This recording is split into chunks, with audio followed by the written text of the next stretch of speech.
dashboard. There we go. Got it. Okay, thank you. Okay, you're welcome. Now, Under Armour Canada has not been updated in quite a while. Okay. Under Armour US was updated last month.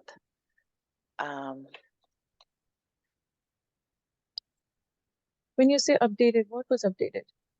Product data. Product data. Okay. Yeah, either pricing or adding products, changing pricing and things like that. Okay. So I'm new to the party, so I don't know much about the integrations between alphabroder and Sage. So I'm learning it now.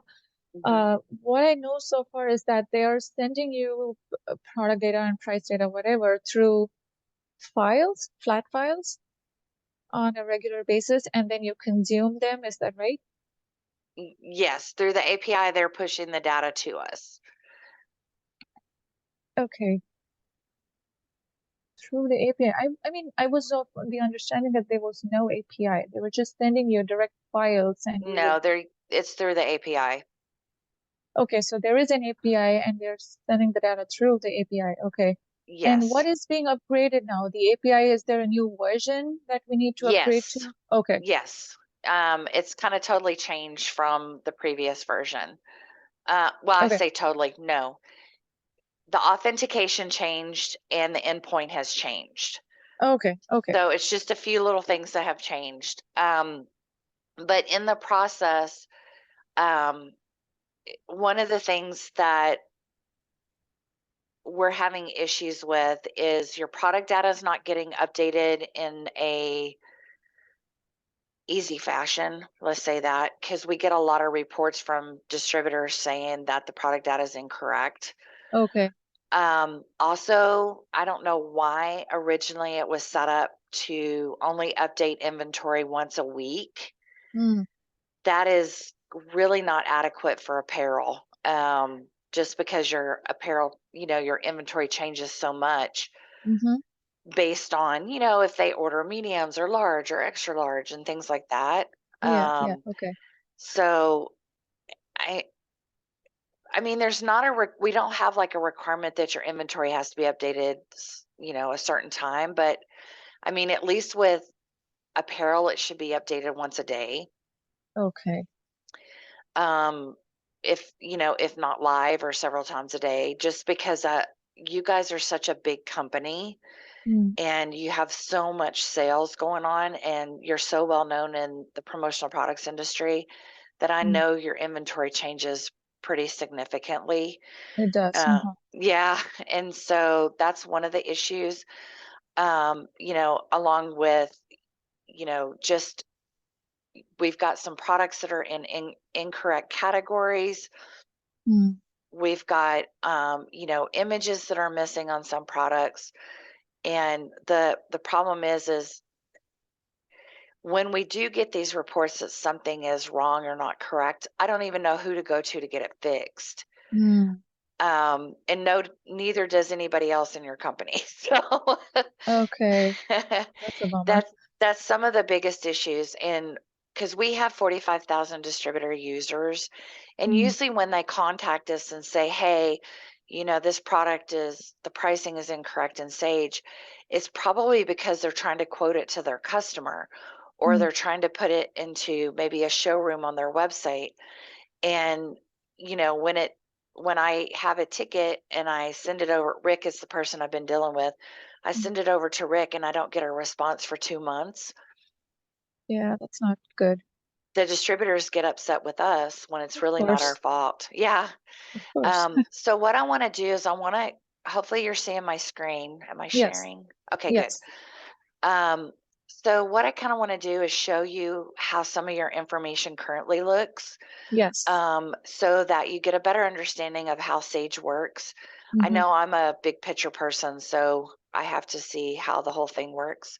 But like I Yes. said, you guys have 4 Sage numbers, and I will email all the information you need, like your Sage numbers, your account number, and everything that you'll need Mm-hmm. for the API. Mm-hmm. So I'm going to pull up alphabroder here, just the US listing.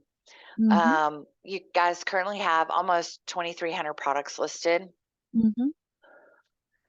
And so here's just one of the products that you have listed. You'll see here that it comes in a lot of different colors, but we don't have all those images uploaded. Mm-hmm. It also shows, here's the inventory. Mm. And so it shows a total inventory of all the colors. But then when I click on this little button, it breaks it out by size and by color. And you'll Okay. see the last update was the 5th on this one. Okay.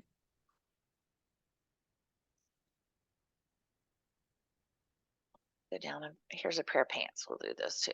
Okay, so now this one, um, you'll see that it looks like all the colors are kind of abbreviated. Mm. It looks like we have some repeating and things like that, but if you abbreviate it and someone searches by color, they're not going to find it. Mm. If you just put royal instead of royal blue, if someone Mm-hmm. searches by blue, it won't pull the product up. Okay. So it's just little things, because when they originally did the integration, for some reason, their team never spoke with me. Okay. They're just like, okay, we're gonna do it, and then I never could get anything fixed after that. Didn't feel that. Okay, this is And, good to know. Okay. and then as far as the images, you can upload up to 99 images per product. Mm-hmm. When you upload the images, let's see here.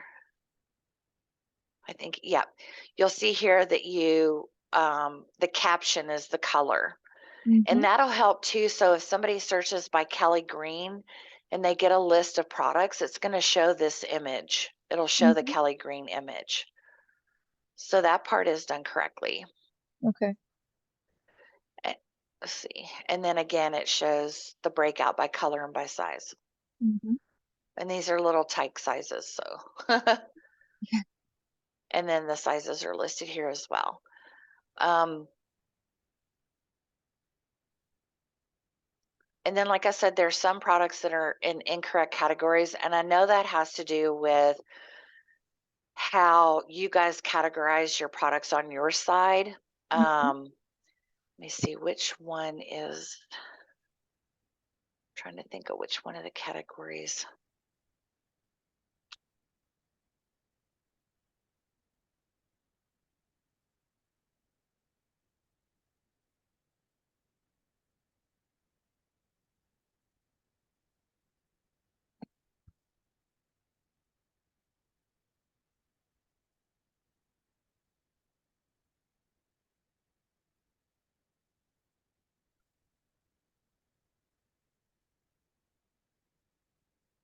For example, these right here, we do have a vest category and they're listed under coats. Oh, okay.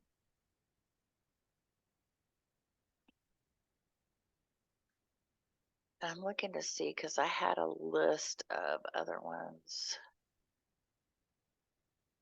And I know at one point I had spoke with, I can't even remember, with your company, because you can also integrate order status, and Okay. that was going to be looked at as well. Mm. And I think you had like aprons listed under shirts and some things like that as well. Okay, so these are like tweaks that we can make to improve the system. Hmm. But the API upgrade is not going to fix this magically, right? Correct. Yeah. That's going to have So, to be something else on your, it was the bags category. That's what it was. okay.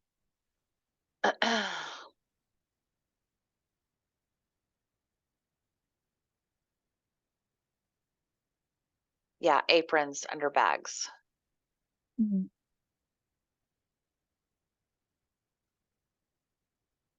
Yeah, it's just, and I know, like I said, on these things where it's listed in, incorrect categories, it's because it probably says Liberty bags and it just pulled that category. Mm. Because it was that brand is why it put it in there. So it's just little tiny things like that, Mm-hmm. as far as the product data. Now, as far as the API changing over, Mm. I believe I sent you over your login credentials. Yes. Um, when you log into Sage Member, if you go under support Mm. and knowledge base, Mm-hmm. right here where it says migrating from Sage Direct Connect to Sage Connect, Mm-hmm. that tells you the differences between the two. So the Okay. endpoint changed. Then we added service IDs, Mm-hmm. and then the authentication. Mm. So as far as the fields, and things like that as part of your code, that did not change. Mm. That pretty much all stayed the same. It's just more of the authentication, Okay. and the endpoint that changed. Okay. Now, what you would have to do next is go under Developer API and Mm. Sage Connect. Okay. Okay, Dustin's already filled this in, which is great. Mm. So the different modules that you have are underneath services. So you guys are currently doing inventory and you're currently doing product data. Okay. And like I said, we also have the order status, which has been talked about in the past. And that may be something you guys look at maybe next year. Mm-hmm. But that also helps your visibility of your products, but it also helps the communication between you guys and distributors because you're just providing that information in another way and they're not Mm. having to call your customer service team. Yeah. Okay. But under each one, we have all of the documents that are required. So we have the requested fields, response fields, we Mm. have the notes, and this is where the statuses come into play where you're breaking out by color and by size. Mm. And then we have samples of the code. Okay. But like I said, the endpoint changed and this part right here, Okay. Yeah, I see it. yeah, Okay. has changed. And then we have the possible error codes. Okay. Um, and most of the error codes we get is people not putting in their Sage number correctly. Mm. That's the most common one. And the Cool. I same, like the way you've laid out everything here. That this is good information. yeah, we try to do everything as user friendly as we possibly can. Mm-hmm. When we first launched this new protocol in June, Mm. we did have a few bugs, but I think we have it all uh, worked out now. I haven't heard of any other bugs that have come up. Mm-hmm. Because you never know you have bugs until people start using it.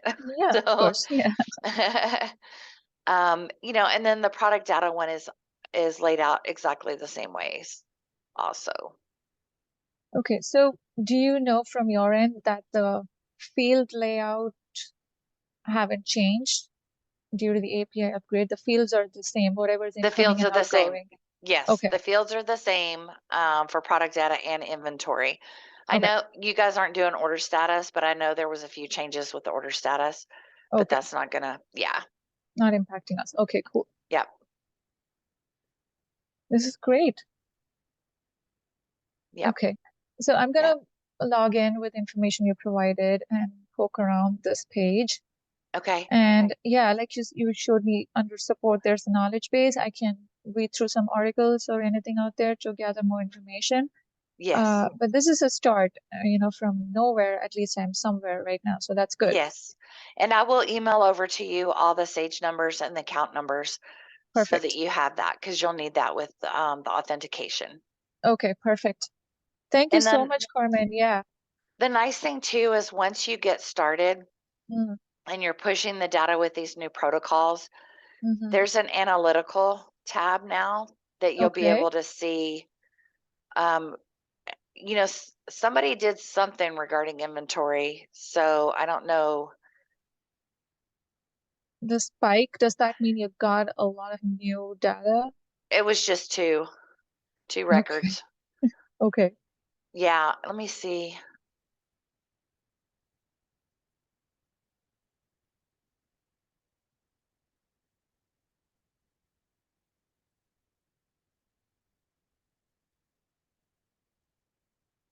Yeah, that was done back in November. I don't know who did that. So, I mean, it shows the remote IP that it comes from, but I don't know who did that on your end. Okay, this is interesting. You're getting only the new updated product data, not the whole data repository over and over again, right? I don't know if I'm asking this correctly. So do you get the whole data dump every time, or do you I get only the shouldn't. changes? We should only get the deltas. Ah, But exactly. Okay. I don't know how you guys had it set up to begin with. Mm-hmm. Because I don't remember seeing the actual coding, so I couldn't Okay. really tell you. But the way it's set up is the only time you should push full data is if it's a new product. Mm, Um, any other time you should only push the deltas. So is it deltas. pricing changes or color changes or Mm-hmm. things like that? You shouldn't push everything um, all the time. Cool. I kind of think that you guys are pushing some. I want to say you're probably pushing all data most of the time because I went in and Mm. made some manual changes to a few things and it changed it back. So Oh, okay. That's a good test. Okay. yeah, Okay, so I guess I need to talk to our folks to understand what they're pushing. right. Uh, okay, that's good to know. Uh, okay, like I don't have any specific question for you, Carmen, but I Okay, just wanted to take this opportunity to say hi to you because we're going to be working perfect. closely together in the coming weeks. Yes. Um, I hope that we can pull this off the integration successfully in the coming months. Like you said, we were hoping to get this done by end of this year, but the vacations and people falling sick, I mean, we couldn't make the Yeah. deadline. And looks like we may use up all of January or maybe even early February to get this done. Yeah, I've Um, got you approved for the end of February. So, okay, that yeah, should be good, I think. yeah. So you guys are good. I went ahead and when he said that maybe beginning of February, I was like, you know what? I'm just gonna do the end of February just in case. Just in case. Thank you. That's helpful. Our folks are determined to work on this, but it's just people falling sick and taking time off. It was unprecedented, so we couldn't complete it on time. I know But I'm we've sure got the they're working flu. on it. The flu is going around really bad where I live, and I'm just like, I'm just staying in my little bubble because I don't want to get sick. I know. I live in Pennsylvania. Where do you live? Texas. Oh, really? It's there too? Pennsylvania is full of the flu. Oh gosh. Yes. Yeah, my dad was in the hospital all of last week with the Oh flu. my God. I'm sorry. I hope Yeah. he's getting He's better. doing much better, yes. Oh, oh He's doing gosh. much better, but I kept keeping my fingers crossed. Please don't get the flu. Please don't get the flu. Yeah, the flu's everywhere. Gosh. Well, anyways, that's the reason why we couldn't pull it off by the year end. But thanks to you, now we have a breather. We have a couple more months to work on it, and I think that should be good enough. Perfect. Perfect. Yes, Uh, definitely. We'll just, we'll become good friends. yeah, looking forward to. Yes, nice talking to you, Carmen. Nice I don't talking have with any you. questions for today, but I'll poke around. If I do hit a roadblock, I will be sure to reach out to you. Okay, sounds perfect. You have a good rest of the day. Thank you. You too. Bye bye. Bye bye.